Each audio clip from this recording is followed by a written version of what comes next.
Hello everyone, once again welcome back to easy study guide.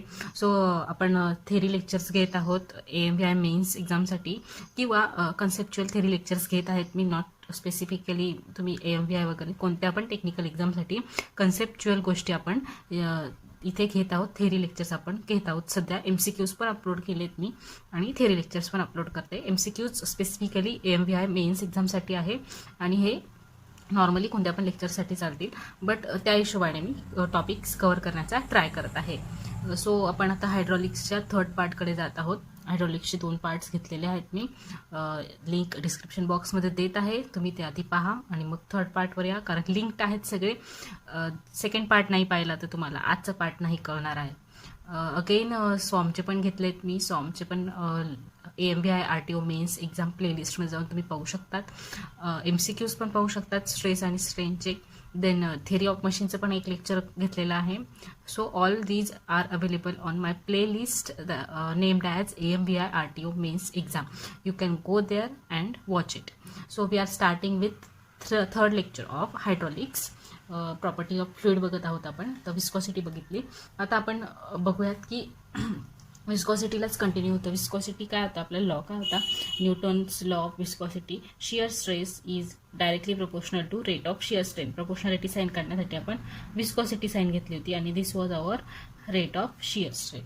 तर याच फॉर्म्युल्यावर तुमचं आता पुढचं तुम्हाला हे बघायचं आहे की तुमचं जे मॅटर आहे, वेगवेगळे जे फ्लुइड्स आहेत ते कसे बिहेव करतात, त्याचं बिहेवियर आपल्याला स्टडी करायचं आहे. फॉर एक्झाम्पल फ्लुइड्स कोणकोणते आहेत, ऑइल झालं, ऑइल झालं,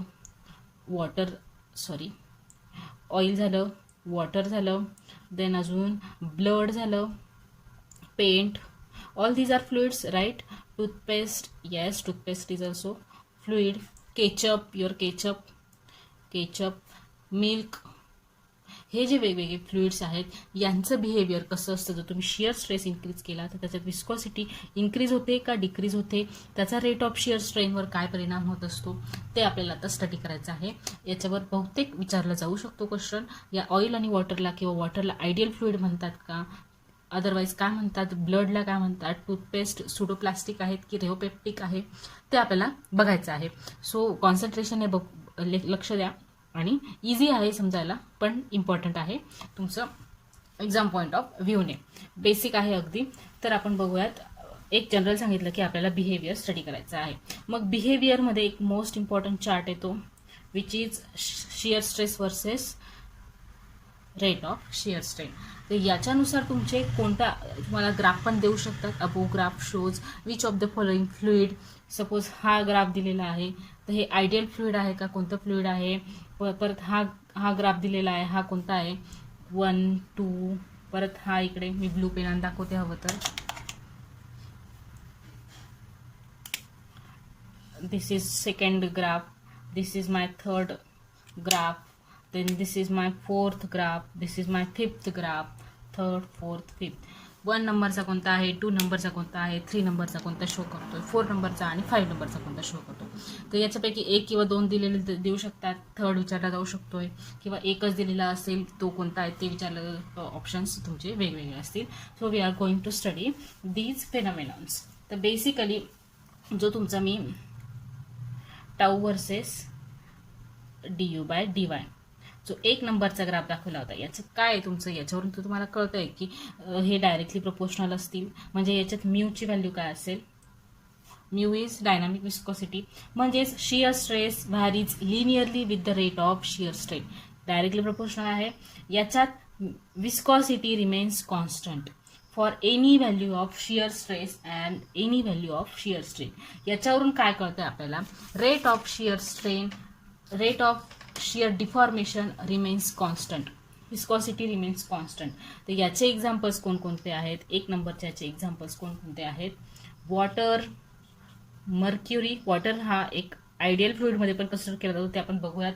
mercury, then air, then SAE oils जे तुमचे यूज होतात मोस्टली हायड्रॉलिक्समध्ये. तर हे जे आहेत हे तुमचं वेअर विस्कॉसिटी इज कॉन्स्टंट, आपण कॉन्स्टंट म्हणूयात, वेअर विस्कॉसिटी इज कॉन्स्टंट. तर हे त्याचे टाईप्स आहेत. विस्कॉसिटी इज कॉन्स्टंट म्हणजेच shear stress is varies linearly with the rate of shear strain. तर हे त्याचे एक्झाम्पल्स आहेत, लक्षात ठेवा. नसेल लक्षात राहतं जस्ट नॉर्मल हे I am sorry directly proportional आहे, या प्रकारे लक्षात राहतं. देन सेकंड नंबरचा ग्राफ आपण कोणता पाहिला होता? This is again du/dy. This is आपण सेकंड नंबरचा ग्राफ कोणता पाहिला होता? तर हा होता इथपर्यंत तुमचा सेकंड नंबरचा ग्राफ. तर याच्यात काय दिसतंय तुम्हाला? ही जी व्हॅल्यू आहे कशाची व्हॅल्यू होती? शिअर स्ट्रेसची व्हॅल्यू काय आहे? इकडे वाढतच नाहीये, ती झिरोच आहे. म्हणजेच तुमचं ह्या इक्वेशननुसार काय येते? Mu is equals to zero. Mu is equals to zero, that is viscosity is zero. याच्यामुळे विस्कॉसिटी झिरो असल्यामुळे तुमचा शिअर स्ट्रेस पण झिरो असतो. जेव्हा विस्कॉसिटी झिरो असते, विस्कॉसिटी म्हणजे काय? Opposition to flow of fluid, right. जेव्हा तुमच्या फ्लुइडला फ्लो होण्यासाठी अपोजिशनच मिळत नाहीये, तर ते फ्लुइड काय होईल? आयडियली फ्लुइड फ्लो होत राहील. म्हणजेच ते फ्लुइड काय येईल? तुमचं आयडियल फ्लुइड. केव्हा? जेव्हा तुमची विस्कॉसिटी झिरो असतो. A Newtonian fluid having zero viscosity is known as ideal fluid. मग याच्या प्रॉपर्टीज कोणकोणत्या आहेत आयडियल फ्लुइडच्या? पहिली प्रॉपर्टी आपण पाहिली, viscosity and shear stress are zero. यात सरफेस टेन्शन पण झिरो असतो, सिग्माने दाखवते मी. Surface tension is zero. Compressibility is zero. त्याच्यानंतर इन्फायनाइट बल्क मॉड्युलस, याचा बल्क मॉड्युलस काय असतो? इन्फायनाइट असतो. Infinite bulk modulus. All these properties you should remember, very very important. For ideal fluid the value of viscosity and shear stresses are zero. Then surface tension, compressibility are zero and bulk modulus is infinite. Bulk modulus का infinite येतोय? कारण आपण पाहिलेलं आहे की bulk modulus आणि compressibility R inversely proportional. मी सध्या याच्याने दाखवते, आर इन्व्हर्सली प्रोपोर्शनल. जर तुमची ही झिरो आली, ही झिरो आली, तर तुमचा हा 1/0 इन्फायनाइट येईल. Bulk modulus is infinite. The properties, आता याच्यात मी तुम्हाला काय सांगितलं होतं, वॉटर जे आहे ते आयडियल फ्लुइड म्हणून कन्सिडर केलं जातं. का? कारण ज्या वॉटरच्या ज्या प्रॉपर्टीज आहेत ह्या ज्या आपण पाहिलेल्या आहेत त्या very very close to these values, त्या या आयडियल फ्लुइडच्या प्रॉपर्टीजला व्हेरी व्हेरी क्लोज मॅचिंग असतात. म्हणून वॉटर तुमचं बऱ्याचशा कन्सिडरेशन्समध्ये आयडियल फ्लुइड कन्सिडर केलं जातं. सो याचं एक्झाम्पल काय येईल तुमचं? वॉटर. का? कारण त्याच्या properties very very close to ideal fluid आहेत म्हणून. So this was your ideal fluid. पहिलं आपण पाहिलं ज्याच्यात तुमचं विस्कॉसिटी कॉन्स्टंट आहे, याच्यात तुमची विस्कॉसिटी झिरो आहे, याचं नाव आहे ideal fluid. Then third type बघूयात आपण. थर्ड ग्राफ कोणता होता? ज्याच्यात du/dy झिरो होता. म्हणजेच काय असेल ते? तिथं काय आहे तुमचं? du/dy काय आपलं डिफॉर्मेशन आहे, रेट ऑफ डिफॉर्मेशन. जर डिफॉर्मेशनच झिरो आहे तर तुमचं तिथे डिफॉर्मेशन होत आहे का? नाही. म्हणजे ते तुमचं फ्लुइड येईल का? नाही येणार. तर ते त्याचं नाव आहे आयडियल सॉलिड. हे होतं तुमचं थर्ड नंबरचा आयडियल सॉलिड. सॉलिड और रिजिड बॉडी. और रिजिड बॉडी. सी कन्सेप्च्युअली बघितलं तर खूप इझी आहे, नावातच सगळं आहे. याच्यात काय? याच्यात ही व्हॅल्यू वाढते का? नाही. म्हणजेच du/dy is equals to zero. याचाच अर्थ काय होतोय तुमचा? du/dy is equals to zero म्हणजे deformation, rate of deformation is zero. जर डिफॉर्मेशनच झिरो आहे तर ती बॉडी डिफॉर्म होते का स्ट्रेस लावल्यावर? नाही होते. म्हणजेच ती काही सॉलिड असेल. So this is third graph, that is ideal solid. आता याच्यानंतर येतोय तुमचं सुडोप्लास्टिक. सुडोप्लास्टिक त्याचा ग्राफ आपण बघूयात नंतर. एक जस्ट du/dy. सुडोप्लास्टिक.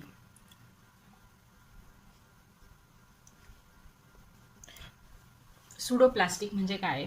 जसा जसा तुमचा शिअर स्ट्रेस इन्क्रीज होतो, शिअर स्ट्रेस म्हणजे टाऊ, तशी तशी तुमची अपॅरंट विस्कॉसिटी डिक्रीज होते. अपॅरंट विस्कॉसिटी डिक्रीज झाल्यामुळे तुमचा हा जो शिअर स्ट्रेन आहे तो काय होतो? थिन व्हायला लागतो. थिन म्हणजे बारीक व्हायला लागतं. ते जे तुमचं मटेरियल आहे ते बारीक होतं. म्हणजे रेट ऑफ डिफॉर्मेशन डिक्रीज होत जातो जसं जसं तुमचा शिअर स्ट्रेस इन्क्रीज होतो.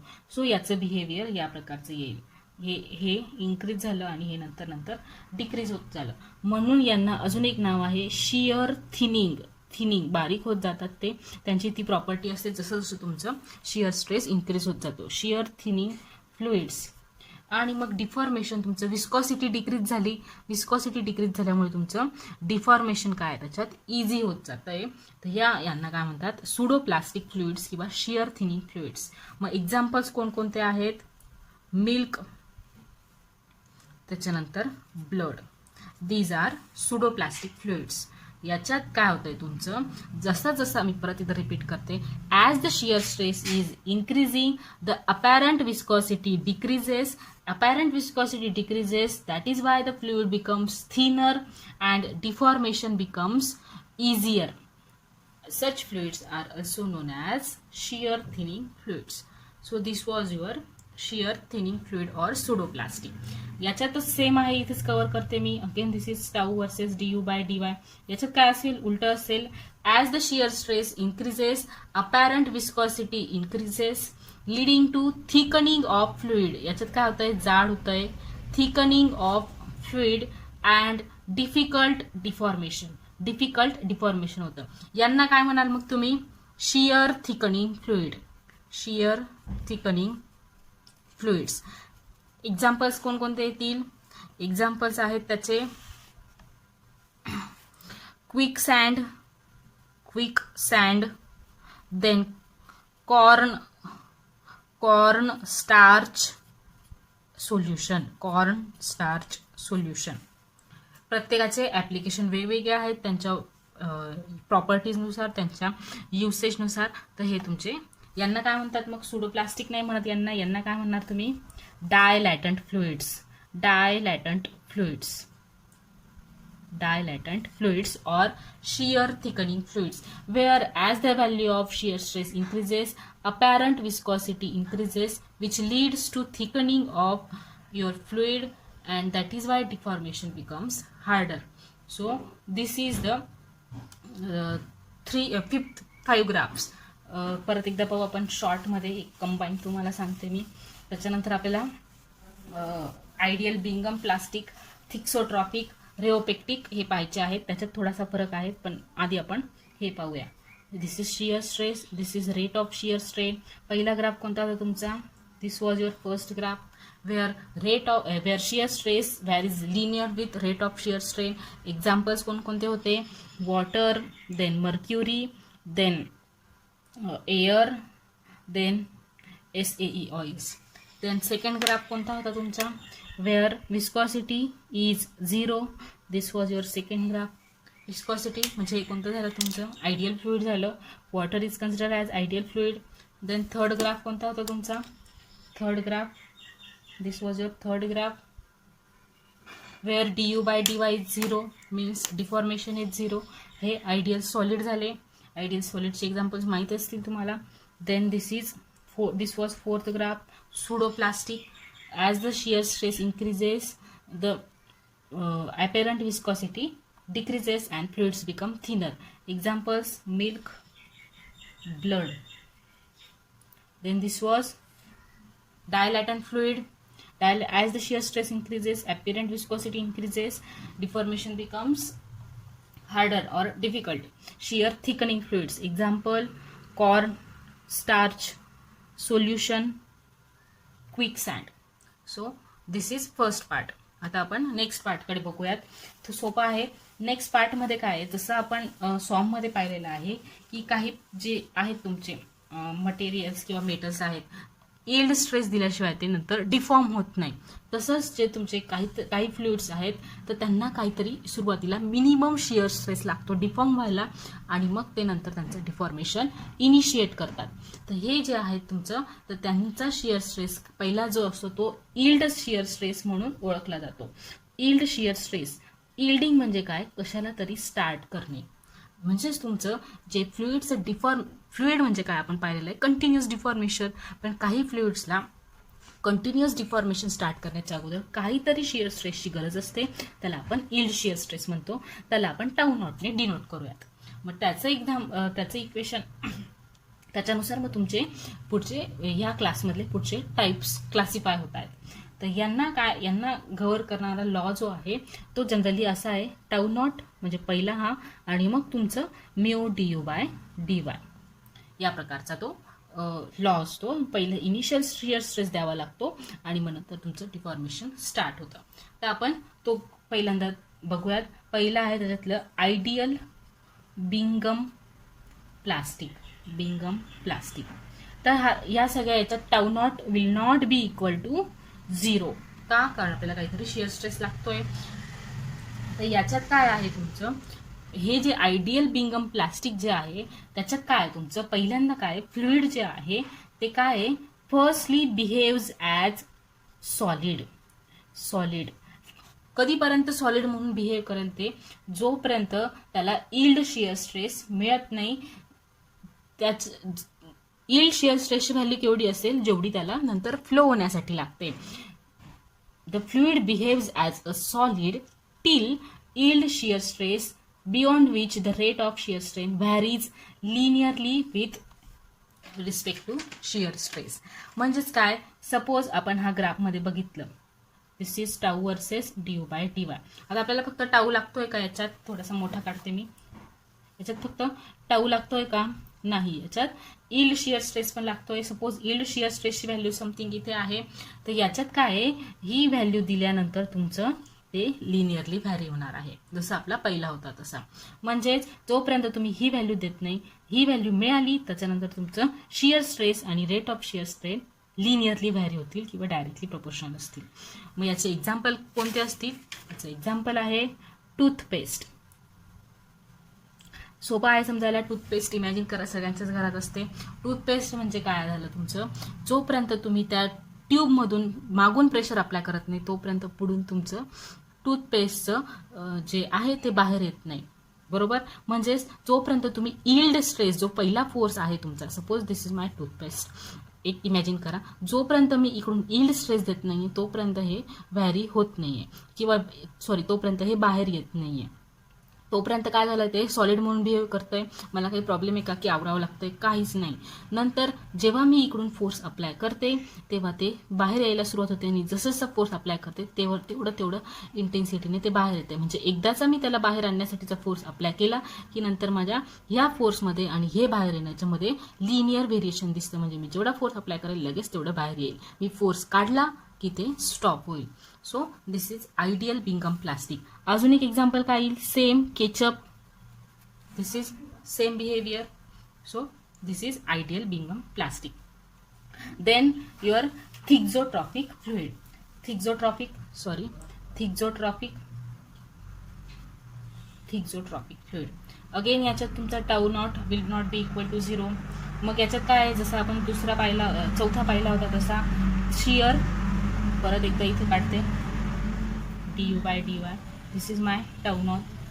याच्यात काय येईल, शिअर थिनिंग नेचर येईल. म्हणजे एकदाचा तुम्ही यील्ड स्ट्रेस दिला की नंतर जसं तुमचं शिअर स्ट्रेस इन्क्रीज होतोय तशी तुमची डायनामिक अपॅरंट विस्कॉसिटी डिक्रीज होते आणि तुमचं शिअर थिनिंग तिथे ऑकर होतंय. तर याचं एक्झाम्पल आहे मोस्ट ऑफ पेंट्स. देन पुढचं आहे तुमचं, इकडे काढते, पुढचं आहे तुमचं रेओपेक्टिक. याच्यात काय तुमचं टाऊ नॉट पर्यंत यील्ड शिअर स्ट्रेस दिला आणि नंतर काय येईल, शिअर थिकनिंग नेचर येईल. शिअर थिकनिंग नेचर झालं म्हणजे काय येईल तुमचं, जसं तुमचा शिअर स्ट्रेस इन्क्रीज होतो तशी विस्कॉसिटी पण इन्क्रीज होते आणि डिफॉर्मेशन हार्डर बनतं. याचं एक्झाम्पल आहे प्रिंटर इंक. प्रिंटरची जी इंक असते ती किंवा gypsum paste. So this was about the behaviour. आपण परत एकदा एक समअप करून घेऊया. हेन्स टू सम अप आपण एक बिग चार्ट काढूयात which is shear stress versus du by dy. तर आपण फर्स्टली बघितलं होतं where viscosity is remain constant, where shear stress varies linearly with the rate of shear strain. Then the second was your ideal fluid where viscosity is 0, hence shear stress is 0. Examples is water. Then third काय होतं तुमचं ideal solid. Then fourth was your pseudoplastic. म्हणजे काय होतं, as the shear stress increases the apparent viscosity decreases आणि त्याचं shear thinning nature observe करतो आपण. Examples milk and blood. Then fifth was your dilatant fluid. डायलॅटंटमध्ये शिअर थिकनिंग नेचर असतं. जसं तुमचं शिअर स्ट्रेस इन्क्रीज होतोय तसं ॲपॅरंट विस्कॉसिटी पण इन्क्रीज होते आणि तुमचं तिथं थिकनिंग ऑफ फ्लुइड ऑब्झर्व होतो. सो दिस वॉज युअर, छोटे छोटे काढते मी, just give me a second. This was your first, this is second, this is third, then this is fourth, then this is 5. देन आपण ही टाउन आउटची व्हॅल्यू घेऊया. इल्ड शिअर स्ट्रेस पहिलं होतं तुमचं आयडियल बिंगम प्लास्टिक फ्लुइड, याला आपण 6 नंबर देऊया. आयडियल बिंगम प्लास्टिक फ्लुइडमध्ये पहिले काय, तुम्हाला इल्डिंग करण्यासाठी काहीतरी, म्हणजे रेट ऑफ डिफॉर्मेशन स्टार्ट करण्यासाठी तुम्हाला फर्स्ट शिअर स्ट्रेस अप्लाय करावा लागतो काहीतरी. देन तुमचं डिफॉर्मेशन स्टार्ट होतं आहे. मग आयडियल बिंगम प्लास्टिक फ्लुइडमध्ये तुमचं डिफॉर्मेशन स्टार्ट झालं की shear stress is varies linearly with rate of shear strain. Example toothpaste आणि केचप, टूथपेस्ट आणि केचप. देन 7th नंबर काय होतं तुमचं, 7th number was your thixotropic. थिक्झोट्रॉपिकमध्ये शिअर थिनिंग नेचर असतं, जे एकदा तर तुम्ही शिअर स्ट्रेस दिला की. एक्झाम्पल्स काय तुमचं पेंट्स आणि मग येतं तुमचं रेओपेक्टिक. रेओपेक्टिकमध्ये एकदाच तुम्ही इल्ड शिअर स्ट्रेस दिला की शिअर थिकनिंग नेचर ऑब्झर्व करतात. एक्झाम्पल्स आहेत त्याचे प्रिंटर, इंक. तर हे आहे तुमचं behaviour of fluids with respect to parameters or with respect to shear stresses. So we will see surface property of surface tension in next lecture. Stay tuned, and if you like the video, please hit the like and share the video. Thank you.